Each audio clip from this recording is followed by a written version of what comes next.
Well, good afternoon, everyone. My name is Ariel Sergio-Gökmen-Davidov. I'm very happy for the first time to chair a session here at the FS Club. And we have today Andrew Craig as founder of Plain English Finance as a guest of this webinar. We speak about sequence risk, the biggest investment risk. And we just wait a moment until most of you are here. This gives me the pleasure to briefly introduce myself. I'm based in Zurich in Switzerland, partner of a law firm. We do mostly investment law, help ultra high net worth clients, and also set up mutual funds, work with UK, work with Russia, and all these kind of things. Of course, I'm also with Swiss law. Would be delighted to have contact with you if you were ever interested. And if I may say regards from Michael, who kindly allowed me to be here today for you. Then we thank traditionally our sponsors, which you see here. They are fabulous sponsors because they allow us to run a sequence of programs which is relatively free. And you see very good brand names here. So we thank them very much for that. Today's agenda is very brief as usually. My introduction is already finished. I will soon introduce Andrew, and then we listen attentively to Andrew's keynote presentation until 4 o'clock, where I shall start with the questions and answers. Please do use the box which you have here on the screen. Don't send us any emails. I shall then read. I will get what you are writing as a question. I will read them as quickly as I can, because we have only 15 questions and about 500 participants. So I assume all of you will ask one question at least, so we can only do the first few. I heard from Andy, that he kindly offered, he will get a list of those questions which were not answered, and he said he will go through them, and if there is some questions which have not yet been answered, because might be that people ask similar questions, he will take the time to come back to you. Now, allow me to introduce Andy Craig, who is a celebrity. I am very happy to mention. Andrew's mission. But I'm reading. Andrew's mission is to spread financial literacy as far and wide as possible. He believes that everyone owes it to themselves to learn about money and investment, because doing so is life-changing. And Andy Craig is the author of the #1 best-selling finance book, which I, by the way, Andy, also ordered here in Switzerland, How to Own the World, a plain English guide to thinking globally and investing wisely. Quintessentially English, I must say. He is the founder of the personal finance website, Plain English Finance.com, which you saw in the beginning. He's a fund manager of the VTPF Global Multi-Asset Fund. And he was a partner of a specialty life science investment bank for the last 6.5 years. Now, with all these credentials, thank you so much for being with us. And the floor is yours, Andy. Thank you so much. Thank you very much, Ariel. And thanks to everyone for doing this at 3:30 on a Monday afternoon or wherever we're at. This is the 3rd year running I've done a presentation for the Financial Services Club, actually, and it's always a real honor. And it's always fantastic, the caliber of the questions that come through. So, Morgan, do you want to go to I believe the survey's coming next, is that right? So the FS Club always likes to do a survey of participants on these calls. We're going to do one at the beginning and then one at the end. So the opening poll is, are you familiar, which should come on your screens now, are you familiar with sequence risk and the damage it can wreak on your portfolio by retirement? And it's just a yes or a no answer, because we were just quite keen to know. Fingers crossed, hopefully the answer will be that most people aren't familiar with it, given that my contention is that most people aren't familiar with it. But if you can just answer that, I believe Morgan and Ariel will give it a minute or two as people answer it. And once sort of the majority of people have answered that poll, they'll show us the results. Yes, we have 83% have already voted. And as you see, 23%, only a quarter say yes, and 77%, 3/4 say we don't know. Thank goodness for that. Okay, we're not going to waste the next 25 minutes then. Great. So then, Morgan, if you could just move on to the first slide, perhaps whip through, yeah, you can whip through that, the obligatory disclaimer, which there's one of those at the end of the presentation as well. So, and just on to the next slide, please, Morgan, just to set the scene.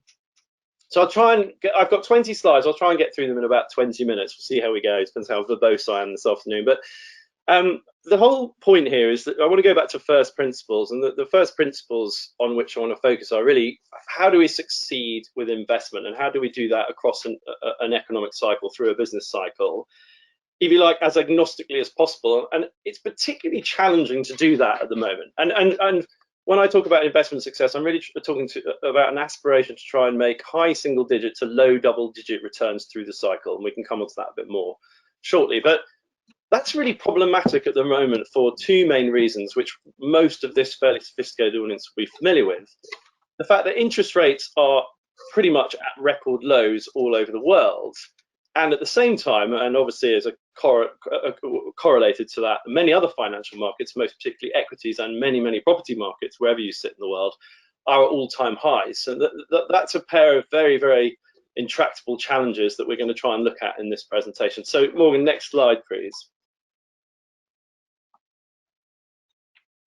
So just to unpack that a bit, so interest rates all over the world at all-time lows. So that chart there is the 54-year historical chart of the US 10-year, which is basically probably the best proxy for what global interest rates are. It's the biggest and most liquid bond market in the world. And we can see that, you know, currently we're actually, I believe we're sub 1% at the moment. I haven't put my screen recently because I've recently quit my job and moved on, so I haven't been quite as on screen as I normally am. But the broad point is that over the last more than 50 years, what's the average there? Perhaps about 6%, with a high as knocking on 13, 14%, and all-time lows at the moment. And what does that mean? That means the returns on lower risk or balanced portfolios, which again we'll come on to, so balanced portfolios of bonds and cash and equities, are fundamentally too low in the accumulation phase of your life. So when you're trying to build wealth, if interest rates are 6% for a meaningful chunk of your savings, which happen to sit in cash or bonds, you can obviously accrue wealth and grow wealth far more effectively than if they're, as they are at the moment, less than 1%.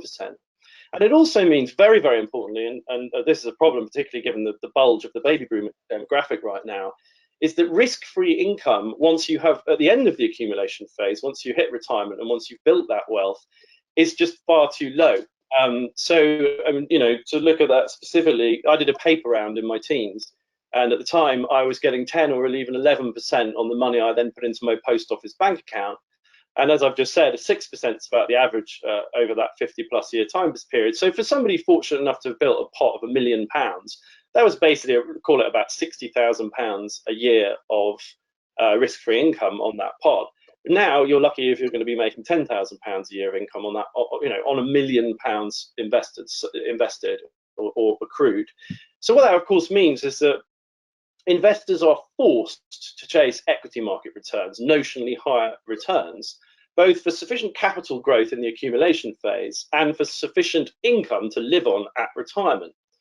But that is highly problematic because obviously, as we all know, equities bring significant risk, and they're never riskier than when they're all at or near all-time highs, as they are at the moment in many parts of the world.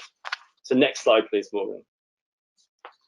So there are three equity risks I wanted to particularly dwell on, with the last of which being the one that I really want to unpack at length in this presentation, which I call a triple threat of equity market risks. So in this world where we have to chase equity returns, which is of course largely what's driven the boom in equities and why we see markets like the S&P at the levels they're at.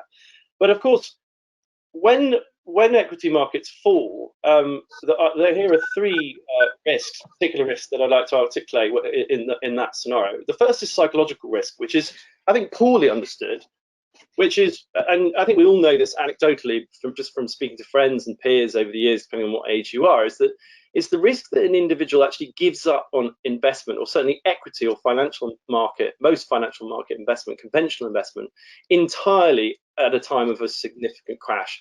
We saw this in 1999-2000, the dot-com boom. We saw it again in 07 to 09, and the period the Australians refer to as the GFC, the global financial crisis, where the man in the street, far too few of whom are engaged in investment generally, just has had a calamitous result for their portfolio, which is particularly bad, as we'll come on to see as they approach retirement, and decides, that's it, I'm out, and I'm only ever going to invest in potentially property or keep my money in the proverbial mattress or in cash.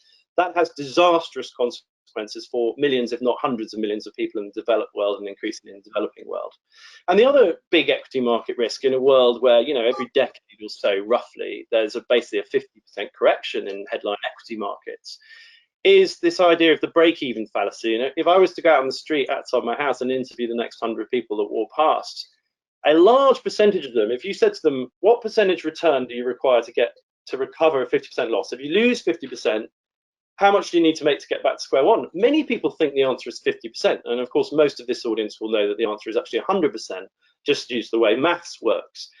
So that means that downside protection is paramount for both of those reasons. And it's, as Warren Buffett says, per this quote and this lovely picture of him on the right-hand side, you know, this is why he says never lose money, because it's truly calamitous to destroy your capital, given the returns you will then have to make are so significant and far higher than sort of prudent, conservative, tortoise-like equity returns that are what we're talking about here, to go to my point about first principles on the first slide.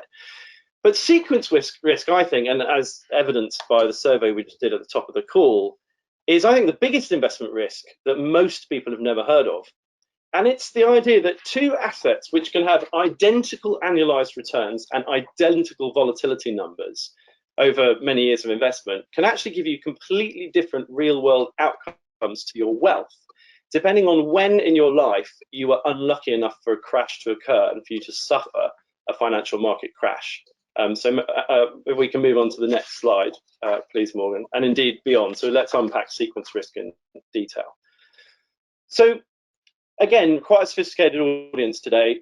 Most people in this audience will be more than familiar with the ideas of accumulation and decumulation. So on the way up or on the way down, as I refer to it. So in the real world, there are those two key investment phases of your life: accumulation, where we attempt to build wealth by saving and investing.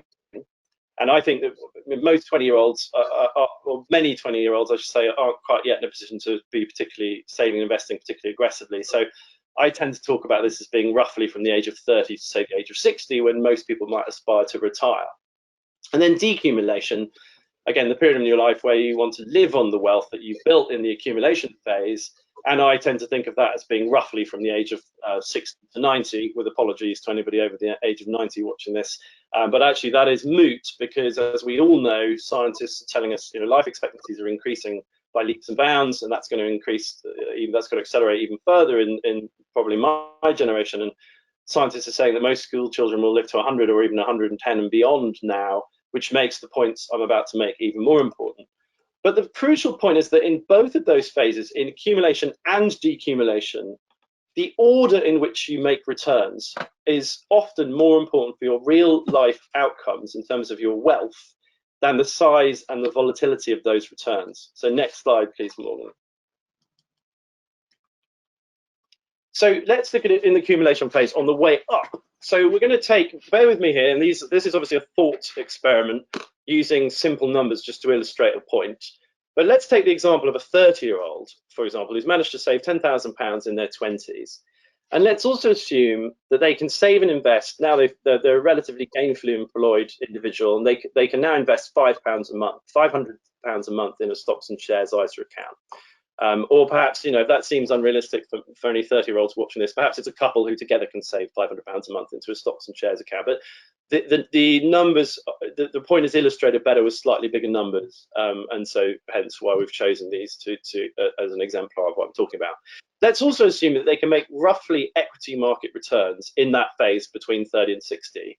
And going back, the S&P returns back to 1872 are roughly 9%. The FTSE 100 is a little bit less. Going back to the sort of turn of the century, it's a roughly 7.5% annualized return for UK stock markets. So we're going to use 7.5 assumption. So they're starting with £10,000 on their 30th birthday. They're saving £6,000 a year, the £500 a month times 12, and they're making roughly 7.5% returns. Now here's the crucial bit that illustrates sequence risk. Let us also assume that in 1 year in those 30 years, they suffer that big financial market or stock market crash. So the S&P fell 38% in 2008. And so we're going to use 38% as the number to illustrate this point. So next slide, please, Morgan. So with apology, that well, I was going to say it's quite hard to see because it's quite hard to see on my copy, but it looks like it comes out reasonably well on the big screen. But so here these columns show 30, 39, 49, 59, the age in which the person suffered the 38% fall. So in the first one, £10,000 to begin with, £6,000 added during the course of the year, but a 38% fall, which means mathematically at the end of the year with 12,200. It's pretty self-explanatory. The 39-year-old has a 38% fall in their 39th year, and you can see the red boxes or the orange boxes are showing you how that impacts the fund.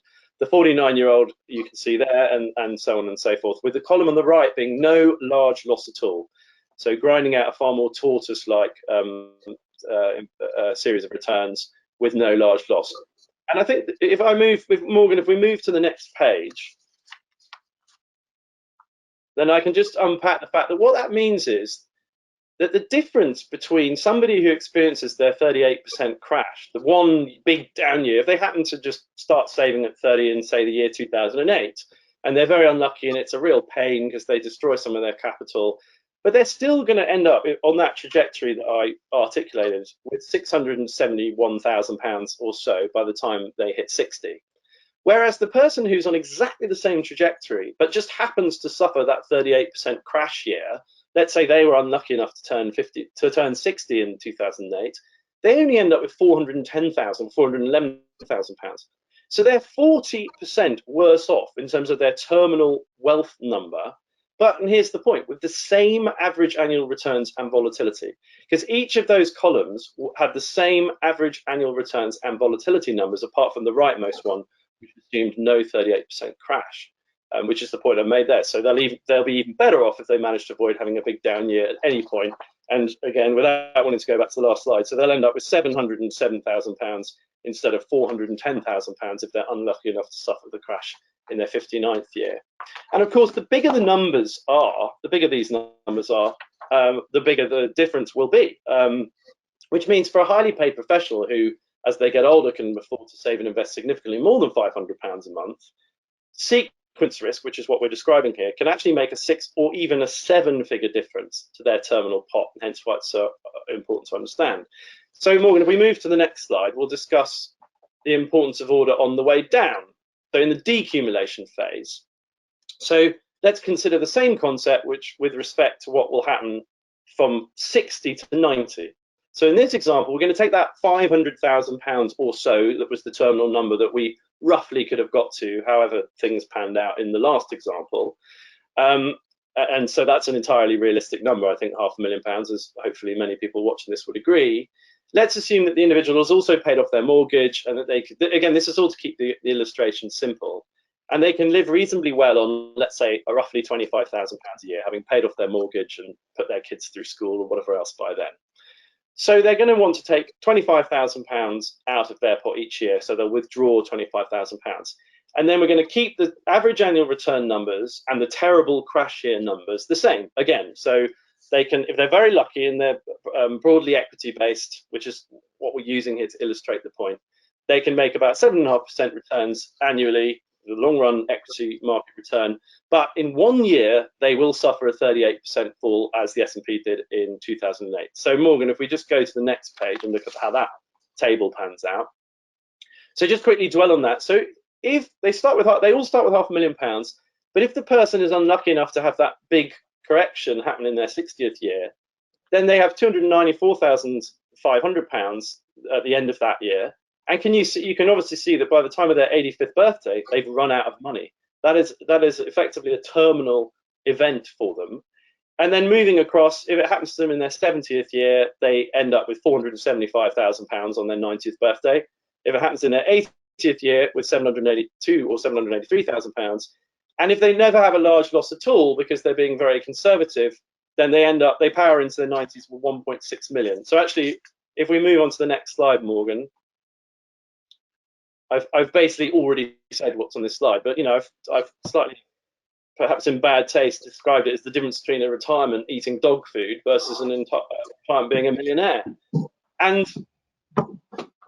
again, it's important to stress that that incredible difference from running out of money at 85 to having 1.5 million at 90, those outcomes, sorry, the outcomes on the right, on the left-hand side of the table, not the one with no 38% crash, but the outcomes are still these are happening with the same average annual returns and the same volatility, but with a massive real-world difference to your wealth. Next slide, please, Morgan. And I would argue, as again evidenced by the result of the survey at the top of this call, that it really is very, very rare to see this discussed in the financial press, in the mainstream media, and it's certainly not really something that many fund managers talk about. And I think perhaps, why is that? Perhaps it's because there's no easy statistic or measure that can easily summarize this aspect of investing. So some fund managers and financial advisors all compare what they do with respect to percentage returns.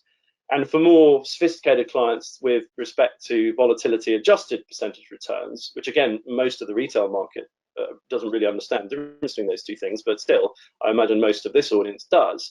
But there's no league table for sort of master of the universe fund managers to compare each other based on their ability to deal with something as consequential as sequence risk, which can make a 6 or 7 figure difference to your wealth as an individual, towards retirement. And so, they tend.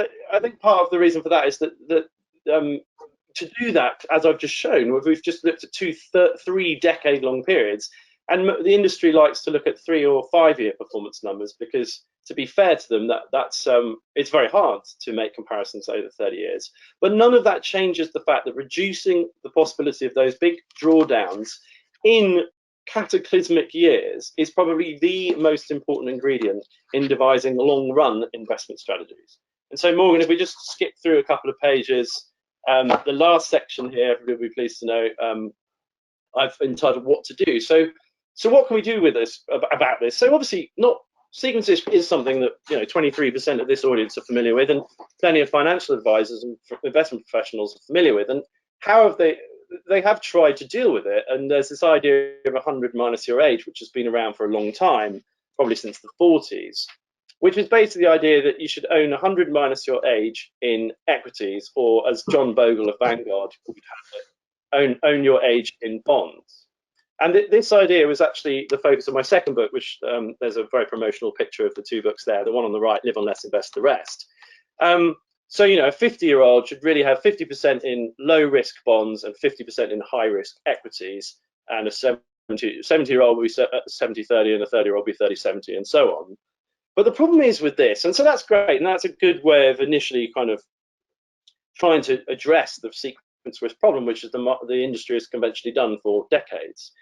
But this doesn't really work, to go back to what I said right at the top of the presentation, when bonds or cash are yielding 0.5% or 1%, and equities are close to or at all-time highs, because of the points I made at the beginning. Because in accumulation, you're not making enough, you're not making a sufficiently high return, you're suffering from underperformance risk, and at retirement, you can't afford to pay yourself, £1 million is buying you £10,000 a year of income, which is no good if you've gone hugely defensive and gone cash and bonds. So I think a better way to think of this, I think 100 minus your age is a very interesting, intellectual, elegant way of approaching investment, top down overall for everyone. But I think a better rather than thinking of just the old sort of anachronistic idea of bonds versus equities, I think, or equities versus bonds, I would rather think about aggressive versus defensive. And aggressive, not least given that in my book I talk about 10 different asset classes. So there's crypto and property and commodities and derivatives and all sorts of other things over and above just bonds and equities, which was the way that people approach such things in years gone past. Well, the world's a bit more sophisticated now. And another point I have to make is that one of our advantages today is that because of innovation in financial services, we have access to a far wider range of products than ever before. So, but I think aggressive products can still be they don't need to be horribly complicated. So I would deem aggressive just to be a major equity market index like the S&P, which has thrown out 9% annualized returns going back to 1872, or perhaps in a world post-American exceptionalism, the MSCI World, which captures a lot more than just the S&P. And you have to form a view on whether you think America will continue to be the preeminent equity market in the world for the next 50 years. I think there are lots of arguments to suggest it might not be. I've written a lot in the past about small caps, which have returned 15.5% annualized going back to the mid-1950s, amazingly enough, about biotech, which has been returning about 14% annualized, crypto, which to be fair, I don't dabble in because I don't want to, we can come on to this, but I don't want to invest in anything unregulated, but other people have a different position. But so there are an awful lot of things you can do with the aggressive point to fill the aggressive bit of your approach to long-run investment. The defensive bit is much harder, and I've talked in the past about really there are only sort of, if you assume that you're not going to use bonds or cash because 0.5% is no use to you, what can you do? And that's really where we're trying to plow our furrow, if you like, with what we're doing. And to achieve higher returns but retain that defensive position, we believe in using two powerful investment techniques, which I'll come onto now on the next slide. And they are true diversification and formula-based trend following. So the true diversification, and I'm certainly not the first person to come up with this idea, Harvard and Yale, Oxford and Cambridge, the Rothschild family, people for a couple of centuries, some of the very wealthiest investors in history and smartest investors have basically owned all major asset classes in all major regions of the world because they could. You know, the Rothschilds have been able to do this for 200 years. The man in the street's only been able to do it since the advent of inexpensive ETFs relatively recently. And why does it work? Because basically all the main asset classes, shares, bonds, cash, etc., respond differently to various stages of an economic cycle: growth, deflation, inflation, stagnation. And so diversifying by geography and by asset class, factually, based on 2 centuries of evidence, reduces risk and reduces maximum drawdown. And the other one is formula-based trend following. And the two used together, it's a bit like using fundamental and technical analysis together, I would contend is better than just using one or other completely blind to the other. Much as the cat versus dog world of investment professionals quite often tends to choose a school of one or the other, and I think they're self-evidently better used together. Similarly, I think it's better to use these two very powerful investment techniques together. And formula-based trend following, which is perhaps less intuitively understood or less well known than diversification, is that over a century plus of evidence, looking at financial data as far back as practicably possible and across all markets, which is another key point to make, academic research, real experience has shown that the positive or negative trend direction of any market is statistically more likely to continue than to reverse because of behavioral psychology, because humans are basically pack animals, in contrast to what the efficient market hypothesis would have us all believe. And perhaps we can get into that in Q&A. And because of that, basic, elegant, backward-looking, formula-based trend following can improve returns and reduce volatility. And I have 2 more slides. Morgan, if we can go to the next one. So this is a bit of evidence from the long marketing document for our fund, which gives lots of evidence about the efficacy of trend following. But I just thought I'd pull out the S&P chart going back to 1872. And you can see that this is just simple backward looking at 200-day moving average. If you're above it, you remain in the S&P. If you're below it, you come out of the S&P into cash. And that incredibly simple approach has improved annual performance going back to 1872 by 2% annualized, from 9 and a bit, or nearly 2%, from 9 and a bit percent to 10.79%. Crucially, however, it's reduced volatility by more than 5%, or just around 5%, sorry, doubled the Sharpe ratio. And I think most important to the point I made about the triple threat of equity market risks, it's reduced maximum drawdown from nearly 82% to just over 47%. That is truly remarkable. And the other point I wanted to make, or the final point on the slide, is we have academic evidence that shows that basically similar results were achieved for essentially all other asset classes. That it's more compelling in some, less compelling in others. Broadly, it improves investment returns in the long run whilst reducing volatility, which in many ways is the holy grail of investment. So the final slide then, just to move on to what happens bringing the two together. So this is the cumulative return of our model and our real world investment performance going back to a base of 100 in January 2001. And the blue line there is our multi-asset strategy employing both trend following and multi-asset. Crucially, the dark blue line is the same multi-asset, so the same diversification, but with no trend following. The orange line is 70% UK equities and 30% gilts, which is a sort of growth balanced portfolio you might look at. And the red line is the UK equities, large cap UK equities. And all I wanted to make is the final point to sign off. If our aspiration here is to make a far higher returns than 0.5% or 1% bonds or cash for the defensive bit of what we're trying to do, and to avoid that dreadful terminal outcome that I've represented from sequence risk as we go through life and as we as we try and legislate the sequence risk and the other risks that we mentioned, psychological risk and the break-even fallacy, if we employ these two techniques, the most important thing it does is curtail that drawdown and that risk of the minus 38% year that I referred to in the examples. And just to unpack that quickly, so the two blue lines, you can see that in the 08-09 crash, the multi-asset, the global diversification is great, but the max peak to trough fall then was 25%, whereas using basic trend following was only 10%. Fast forward to the present day, and similarly, although interestingly, the actual performance, which is the green line, by the way, the green line is now back up level with the blue line for what it's worth.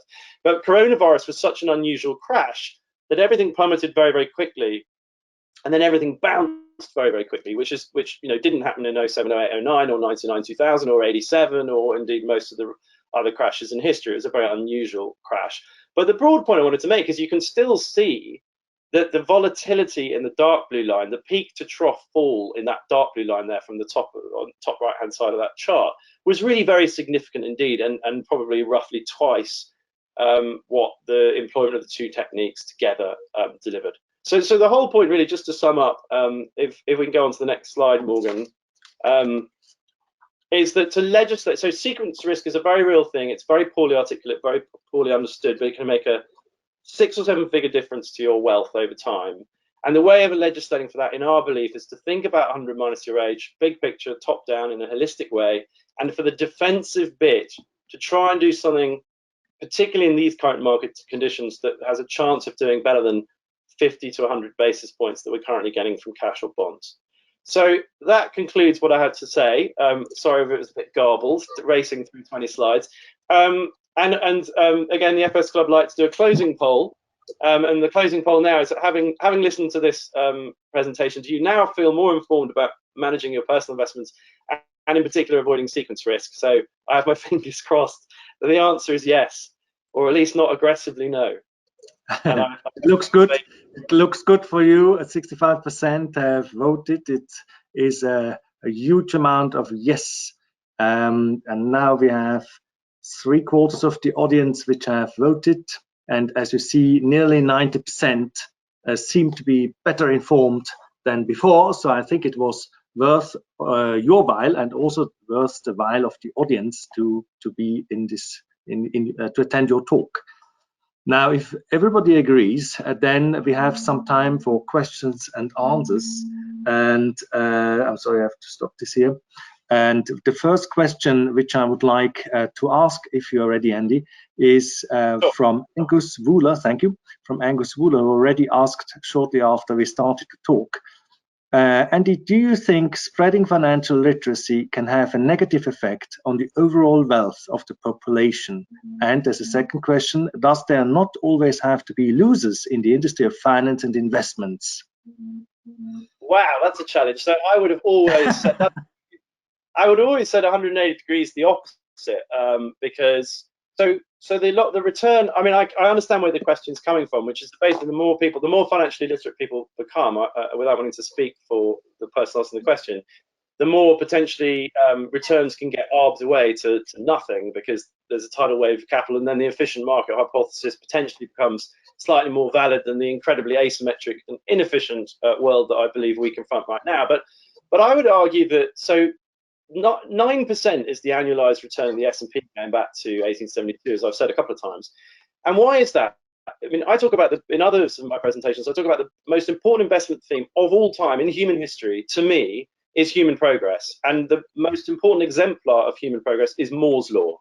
And the fact that Moore's Law, actually, if you go all the way back to the steam age, 60, 70, 80, 100 years before Gordon Moore came up with Moore's Law in the late 50s to the early 60s, that doubling of processing power per currency unit spent has been going every 18 months. It's been going for 150 years, and with quantum computing and AI and everything else that's on the horizon, I firmly believe it will continue. I firmly believe that will continue to create real wealth. And actually, perhaps I'm slightly colored by the fact that I spent 6.5 years working in biotech, but one of the strategic challenges for small biotechnology companies is they are starved of capital. There are thousands of companies all over the world who have innovative cures for certain types of cancer or dementia or Parkinson's or CNS diseases, and it's an incredible challenge to find them the oxygen of capital. And my contention is that the more financially literate people are, perhaps property might suffer, because I think far too many people focus to the exclusion of financial equity markets on property. But I think if there's more cash, more financial literacy, more people actually wanting to invest in human progress, then we 9% still a lot of wealth would be my contention. And I know you've got to inflation adjust it. So I hope that was probably quite contentious, and that individual should email me, because I'd be delighted to go down the rabbit hole of that on that argument in more detail. I think you get anyway all the questions afterwards. The next question comes from Mr. Bob McDowell, and he asks, if you are fortunate enough to be economically active in your 60s, 70s, how differently should the sequence risk be managed? That is a brilliant question. Sorry, and actually, I scribbled my notes on my deck, but I was flustered and don't quite catch all of them. But I've written pieces on my website, on the opinions section of my website, about 100 minus your age, actually a five email series. And you're right. So if retirement age is being pushed to 70, or I've got a client who's 88 years old and he's still going strong. In fact, by now he must be 90. So he was 88 when I last had lunch with him. It's been a while, but still investing, still as sharp as anything. And of course, for him, he can afford to have a much bigger allocation to aggressive assets and defensive, because he's still gainfully employed and he's still earning, and he's not drawing down. So that's right. And of course, in a world of life expectancies, if life expectancies are 120, then that changes the equation. But the simple answer there, the very, very simple mathematical answer tautologically is, so just move 100 minus your age to 120 minus your age. If you make the same calculation of aggressive versus defensive based on 120 minus your age, that will cater for another 10, 12, 15 years of being gainfully employed, or another 20 years of living, basically, roughly. But you still have to be careful, because the counterpoint to that is if you use 120 minus your age, you might still have 70% in equities when you're 70, let's say, which could be quite punchy if we're going to confront another 40-50% meltdown in equities at some point. But horses for courses, and not such a problem if, like my 90-year-old friend, you're still a stockbroker at 90. Yeah, and also if you did that since you were young investing in stocks, then of course your assets would have quadrupled a couple of times, no? So well, that's the big argument at Buffett, the old thing about how Warren Buffett's made 94% of his wealth since his 60th birthday or whatever, because it's sheer power of compounding. That's it. We have further questions. The next question is another gentleman. Marcus Johnson asks, if spending is out of dividend income, and if the big crash has no effect on dividends, then the date you retire makes no difference to your income in retirement.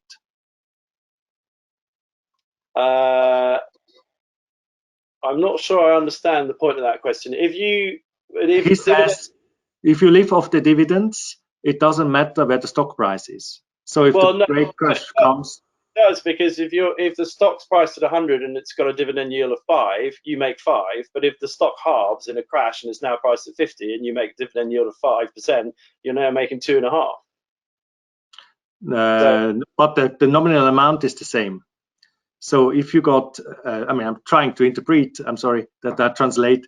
I understand you invest 100 into stocks, you get 10 dividends. Now stocks drop by 50% and are now 50. You still get the same amount of dividend.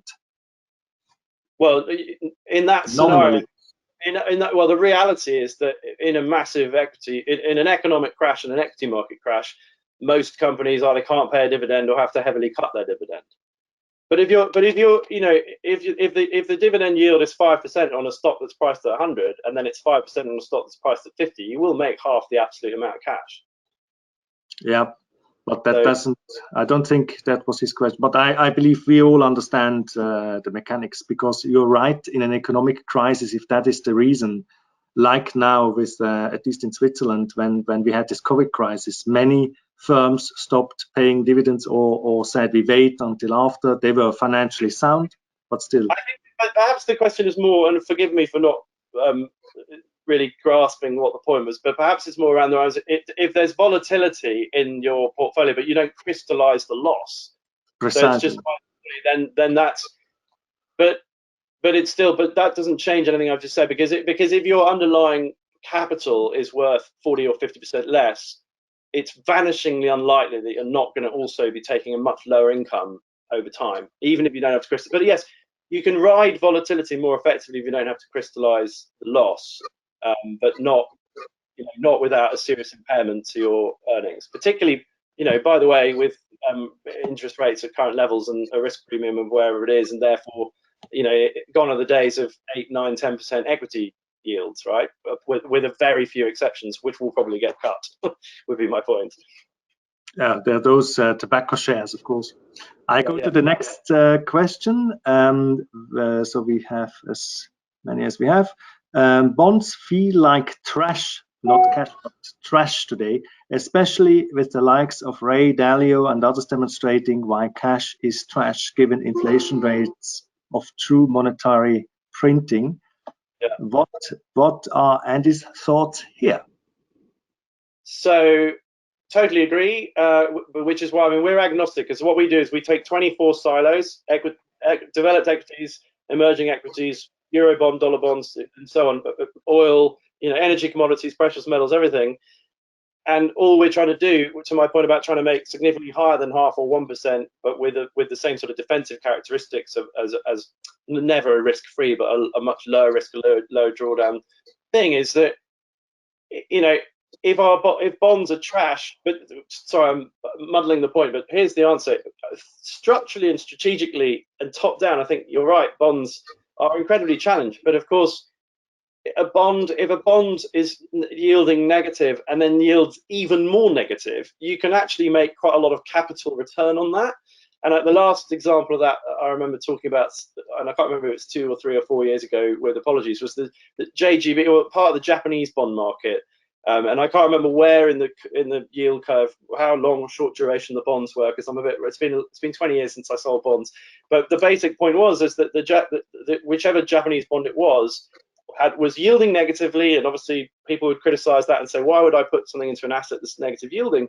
But it then yielded so much more negatively in the following year that it made a capital return of something like 7 or 8%. And again, I can't remember exactly what that was, but that can happen in bonds. Now, for us, I'm agnostic, because all I'm looking at is the trend in the bond price, whether I'm in or I'm out and in cash. And if a negative yielding bond yields even more negatively and the capital return therefore comes through on that bond, I can monetize that. So I'm kind of agnostic as to all these considerations. But yeah, sure, fiat money, the printing press is running crazy. Biden's $6 trillion of all his different packages he's throwing out in the moment. All of this stuff, it's got to. I mean, that's the Bitcoin price is telling us something, right? Along with markets in Zurich, Geneva, Stockholm, Singapore, Vancouver, London. I mean, you name it. But I can't. My approach to that is just to implement those 2 powerful investment techniques I articulated in order to, and still continue to use bonds as one of our potential liquidity silos to express that view. So I think, unfortunately, we are already near the end of our session. Andy, I would like to thank you so much for your time and for your insights, which I also found very interesting. I would like to thank you again. Unfortunately, you don't hear the audience clapping, but I see still most of them are still attending. That's good.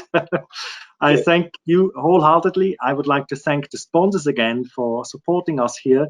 Maybe to mention again, the questions which were left unanswered will be sent to Andy, and if he sees something not yet answered, he will kindly answer. And sorry to interrupt. May I just say, so last year I did this presentation. I got 97 questions in my email or the spreadsheet I sent. I will do my best to get back to them, but with my current cadence of workload, just please forgive me if it takes me, even a few weeks, because that is just the sheer volume of questions. There are not so many today, but now that you said it, probably everybody asks a question. I'll do my best. And it is remaining to me to remind the audience which is still here about our forthcoming events, which you see here, and also, of course, online. And again, my best wishes to Andy. Thank you again for being with us. And I look forward to seeing you in the flesh, hopefully once in the UK when we are allowed to travel again. And everybody else, have a nice afternoon. And in Zurich as well. Thank you very much, Harold. Thank you. All the best. Thank you. Bye.